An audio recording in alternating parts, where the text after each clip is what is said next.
Hi, I'm Trent Gustus of Keller Williams Realty. In this report, I'll talk about the inner city infill market. Homes on 25-foot lots. These are attached and detached homes in the inner city of Calgary. I'm going to share with you the average sale prices, days on market, and our inventory supply. For the purpose of this report, we're looking at north and south properties, east and west infill homes. So for the month of March, we had 77 sold infills.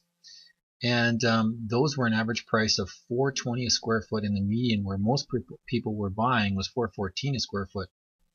The average sale price was $803 in the median, where most people buy was $780. So if you look at how that compared to last month, 63 sales, and we had those at $410 and $406, meaning that people paid a little bit more money in March than they did in February. The averages were up, and the highest sale wasn't much higher for that time period. That means that was a total of comparison of 63 compared to 77 sales. Now if we look at last year, 70 sales in March, and those were an average of $381 a square foot, and the average sale price was $728. So our market for the infills is definitely up this year on the average sale prices. You can see it.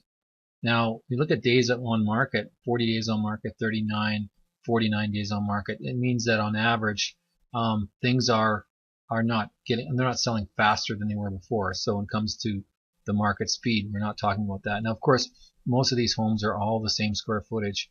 We've got a few unique properties that are bigger because the lot depths were much deeper. And these were Mount Royal properties that sold, lower Mount Royal, where they can do some splitting there.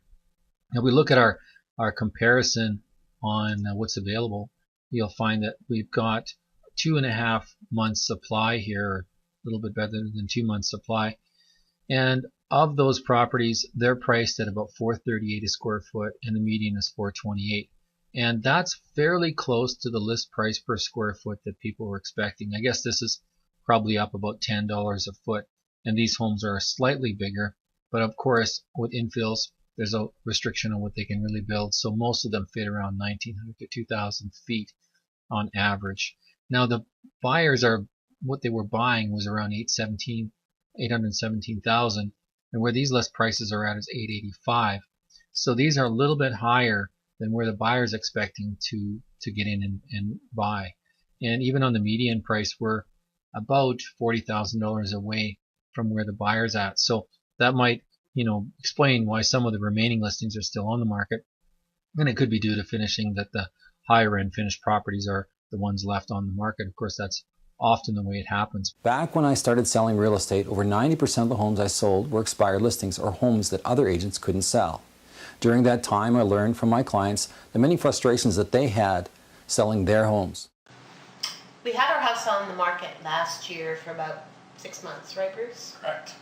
And it's a high-end house. It's across the street from the park. It was listed at $1,299,000, and we just really didn't get any offers or any traction on the house, and we couldn't figure out why.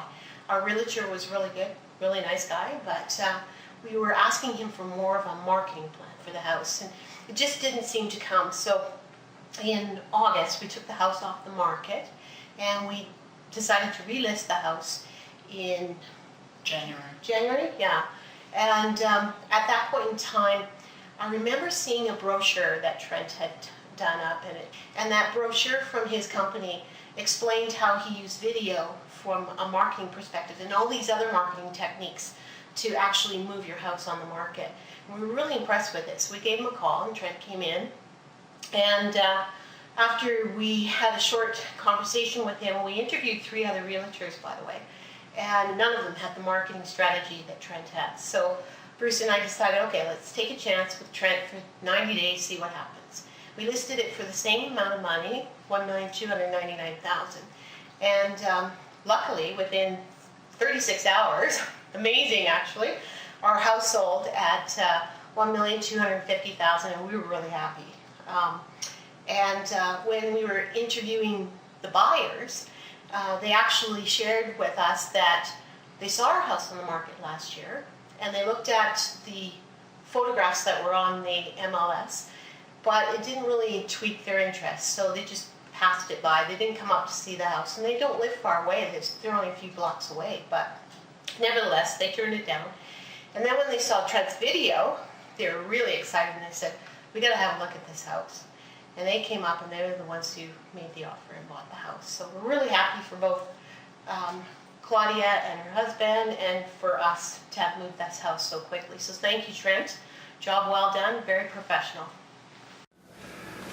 We have a high-end home, and it was a challenge to sell. It had been on the market for 2 years. The virtual pictures, and it was a popular realtor that was working with us before. But when we received this invitation from Keller & Williams through Trent Gustus' team, it intrigued us to put it on the market one more time. And it was fascinating because we thought, what a novel way of marketing a home. Trent came in and they did a very detailed job of videoing the home and inside, outside, and with the detail that was featured, because we put so many extras into this home, it is almost impossible to get your money back out of a high-end home. The one once listed at over $1.65 million, this is a lot of money. But in order to do this, they have to understand what it is that they're getting that is so special about it. So his skill work in making this visual to the watcher was an answer to what we needed to sell this house. Then I guess the other part which was very pleasing was how we sent these ongoing video updates of our competition out there as far as the comparative market analysis with his voiceovers to show us what we are looking at and how we do compare. This caused my wife and I to think and ponder as to maybe we should lower our price a bit more to even be on the cutting edge of the market. And so we made the analysis based on his thorough analysis of what's out there on a regular basis. We got these video update reviews, and this was good as well. So all in all, it was an enjoyable experience as we went on this journey to success. And the video and the way he did it with the voiceovers and the pictures that we saw as far as the pricings of different unique things that we added in helped sell the house like nothing else, because the ones who did buy the house spent but less than an hour in this house and were prepared to deal at 7:30 that evening, so well done. This is just 2 examples, but in 13 years of marketing homes, I've got hundreds of examples of turnaround situations. High and low-end homes, fixer-uppers, show homes. I've marketed a home just like yours. So call me today for a low-pressure interview to discuss the sale of your home.